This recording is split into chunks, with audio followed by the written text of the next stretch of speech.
the last two things we talked about, car buying and home buying, you can make a mistake there, and those are like errors of commission. You are a consumer. You are choosing to do that. This next one I think is so important. I think this becomes an error of omission, right, by people that are in that messy middle because it's hard. Yeah. It requires a lot of discipline. It requires you to do something that may be uncomfortable. But if you really want to make the most of your money through the messy middle, you got to do your best to hit the 25% savings rate. And we say savings, we're talking about saving and investing for the future, or at least be moving towards that. Maybe in the messy middle, you can't hit 25%. Maybe right now today, you can hit 12%.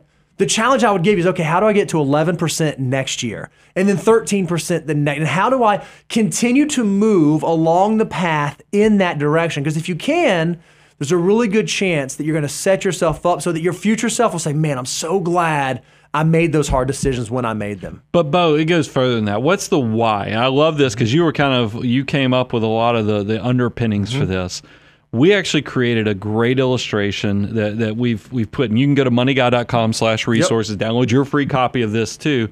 Why did we choose 25%? What we recognize is that if you can save 25% from now at the age you are until you get to retirement, and we use age 65 as our estimated retirement, we wanted to say, how much of your pre-retirement income could you replace saving 25%? We actually created a grid. So if you're a 30-year-old and you save 25% from age 30 to 65, there's a good chance that your portfolio will be large enough that you would actually be able to get a pay raise when you retire. It could replace 119% of your pre-retirement income. Now you might say, well, how on earth would I want to do that? You probably wouldn't. But what you might want to do is retire at 60 or retire at 55 or retire at 50. And so if you can get to that 25% savings rate, one of the beautiful things that it will do is as you're working through the financial order of operations and as you have those 3 steps forward and those 2 steps back, there may be some years where we're able to hit 25 and crush it and crush it and crush it.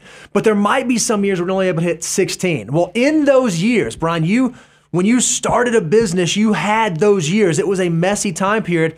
I just know that I know you are so thankful that 24-year-old, 25-year-old Brian Preston was saving the way that he was supposed to be saving to give him some grace through that messy middle period. Yeah, I mean, we do an annual survey of all of our millionaire clients, and I mean, I'm still waiting. We kind of close out the survey with some open-ended questions of what would you tell your younger self? And I've yet to see, now maybe somebody, the bigger we get, the more likely we'll have a Daniel practical joker or chaos seeker who will jump in there based on what I'm saying. But it never surprises me that everybody's like, I wish, even though these are successful people, I wish I'd have saved more and done it, just start earlier is always it. I don't have people who say, man, I regret those early investments or purchases of getting into the saving and investment game. And I think that is why this is where, Bo, we do have to walk a line. Is I want to give everyone the grace of the messy middle deserves. However, we got to be like your strength coaches. We are the ones that are going to put the pressure. I know athlete. I get it's not fair to call you ex-athlete because you still get up and train and put in the work and stuff. But it is one of those things where I have to steal what your coach is saying. Where if you do it right, you do it light. Yep. If you do it wrong, you're going to do it long. That's it. And there is not a better illustration. So look at this as we are going to spot you, but we're going to try to put as much weight on you as possible because it's important.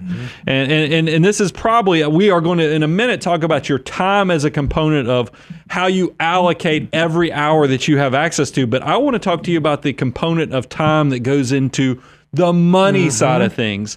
And think about this. This is a great illustration. If you have, we're going to go through each decade. For somebody who's in their 20s, if you can just save $100 a month from the time you're 20 to the time you're 65, think about it, that's 45 years of savings. So yeah, that's a longer time commitment. But it's only $100 a month. Yeah, it's $100 a month or $54,000 total. Over that entire time period. So now let's contrast this to the 30-something that said, hey, I'm just going to enjoy myself in my 20s. But you know what? I'll pick up the slack twofold I'll say in my 30s. Twice as much. So instead of doing $100 a month, this person saved from 30 to 65, $200 a month, or a total investment of $84,000. So they've already invested more than the 20-something-year-old did. Then we go to the 40-something. Once again, They said, look, I deferred, I didn't start, so I'm instead of doing $200 a month, I'm going to double that. I'll do $400 a month for the next 25 years. That's $120,000 invested. And then, of course, if you waited until you're 50, you're almost doing $1,000 a month, right? At $800 a month, that would be $144,000 invested over that 15-year period. I mean, that 50-year-old saved a lot more money than the 20-year-old. Almost three times. Almost 3 times what the 20-year-old did. But like I said, doing it right meant that it was light. That's right. I mean, in the fact that if you look at the actual results, this is the power of compounding. Now, look, you guys know we put a glide path in a lot of our illustrations, but for this one, we just did a straight 9% for everyone, so you didn't lose focus on the true point here. I'm amazed to see that the person that started in their 20s, their account is now worth, just off doing $100 a month in this illustration, is worth $740,000. It's amazing. Or 93% of their value is the growth. Not what they put in, the growth. They had to do the easy work. The money did all the hard work for them. Think about the 30-year-old put in, all that money, and they still have 80% of growth. This is why I love the 25%, is because it still reflects that you can be extremely successful, even if you're listening to this in your 30s and you're starting today on your investment journey. But it's worth still, $160,000 less than the 20-something and $588,000. The 40-year-old. It's worth a little less than $500,000 or 73% growth. And then for the 50-something, their account grows to $303,000, even though they were investing $800 a month, close to $1,000, because they only had a chance for the account to be worth, to grow 52% versus, the 93%, the 20-something. Listen to me as your strength and training coach. You got to start. That's right. You got to do something. Don't waste the most important and valuable element of this entire exercise, which is time. I'm grace-filled, and I want you to know you're not alone, but please do something. I don't care if it's $25 a month. I don't care if it's $50 a month. Start now so that as times get easier and better, you can add to your prior successes versus if you just defer and procrastinate because life is hard.